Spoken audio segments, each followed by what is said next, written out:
मुख्यमंत्री अशोक गहलोत के बयान के बाद भाजपा नगर मंडल अध्यक्ष श्याम भट्ट ने प्रतिक्रिया व्यक्त की। सागवाड़ा नववर्ष पर सनातनी समाज द्वारा रैली के दौरान भड़के दंगे को लेकर राजस्थान के मुख्यमंत्री अशोक गहलोत ने बयान देते हुए कहा कि ऐसे भड़काऊ नारों से दूसरे समाज को पीड़ा होती है। रैली के दौरान शांतिपूर्ण तरीके से सनातनी समाज द्वारा जय श्री राम के नारों के साथ रैली को निकाला जा रहा था और उस दौरान एक मस्जिद की छत से पथराव किया गया। ऐसे में मुख्यमंत्री अशोक गहलोत के बयान को लेकर भाजपा नगर मंडल सागवाड़ा अध्यक्ष श्याम भट्ट ने अपनी प्रतिक्रिया व्यक्त करते हुए क्या कहा, सुनिए। जननायक जी का यह बयान पूर्ण रूप से विवादित बयान, उसकी मैं कड़े शब्दों में निंदा करता हूँ।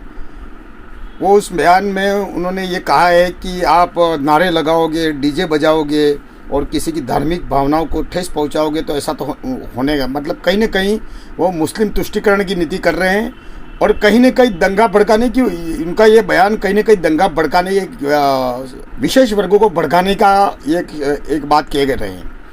जबकि सबको पता है कि करौली में जब ये शोभा यात्रा निकल रही थी तो ऊपर से पत्थर बरसाए गए, तो ये पूर्व नियोजित षड्यंत्र था। मैं बताओ आपकी छतों पे पत्थर कहाँ मिलते हैं। लेकिन इस शोभा यात्रा में पहले से ही तैयारी करके रखी थी कि यहाँ से जब ये शोभा यात्रा निकलेगी तो हम उनका स्वागत इस तरीके से करेंगे। छतों से जिस प्रकार कुछ लोगों ने यात्रा पर पत्थरों और कुछ अन्य तरीके से हमला किया है वो दुर्भाग्यपूर्ण है। और ऐसे माहौल में जब धार्मिक उन्माद फैलने का डर तो है और बहुत सी सारी दुकानें भी जलाई है, बहुत से भारी नुकसान भी हुआ है, सबको पता है। ऐसे समय में मुख्यमंत्री का ये बयान बहुत ही दुर्भाग्यपूर्ण है।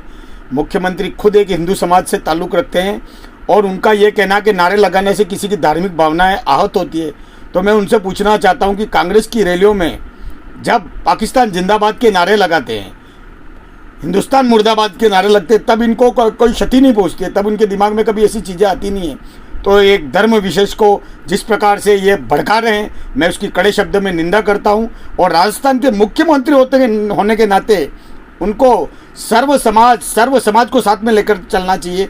पर मुस्लिम तुष्टीकरण की कांग्रेस की पुरानी नीति रही है और इसी नीति पे चल रहे हैं और इसी नीतियों के खातिर कांग्रेस पूरे देश में ख़त्म होती जा रही है। फिर भी उनको ये समझ में नहीं आ रहा है। खैर, जनता सब समझ चुकी है कि जनता ये समझती कौन हमारे साथ है, कौन हमारे साथ नहीं है। मैं पुनश्च जननायक की इस विवादित टिप्पणी का पुरजोर शब्दों में विरोध करता हूं और पब्लिक से भी ये कहना चाहता हूं कि इस चीज़ों को समझे। धन्यवाद। जय हिंद, जय भारत। जैसा कि कांग्रेस द्वारा कई बार ये भी कहा गया है कि इस तरह के जो दंगे भड़काते हैं ये बीजेपी भाजपा वाले करते हैं। हालांकि जब ये करौली में जो दंगा हुआ है उसमें कांग्रेस के पार्षद का हाथ है, ऐसा भी सुनने में आया है। तो इसमें आप क्या प्रतिक्रिया व्यक्त करेंगे? जब राजस्थान का प्रदेश का मुख्यमंत्री ऐसा विवादित बयान दे सकता है तो सोचने समझने की बात है कि हर दंगे के पीछे कौन हो सकता है। अब यहाँ भी तथ्य निकलकर सामने आ रहे हैं कि जो कुछ हुआ वो कहीं ना कहीं बात आ रही है कि कांग्रेस का पार्षद इसके लिए जिम्मेदार है। लेकिन उनकी तो पुरानी से ये परिपाटी चली आ रही है कि मुस्लिम तुष्टीकरण की नीति से आगे बढ़ो, एक विशेष धर्मों को आगे बढ़ाओ।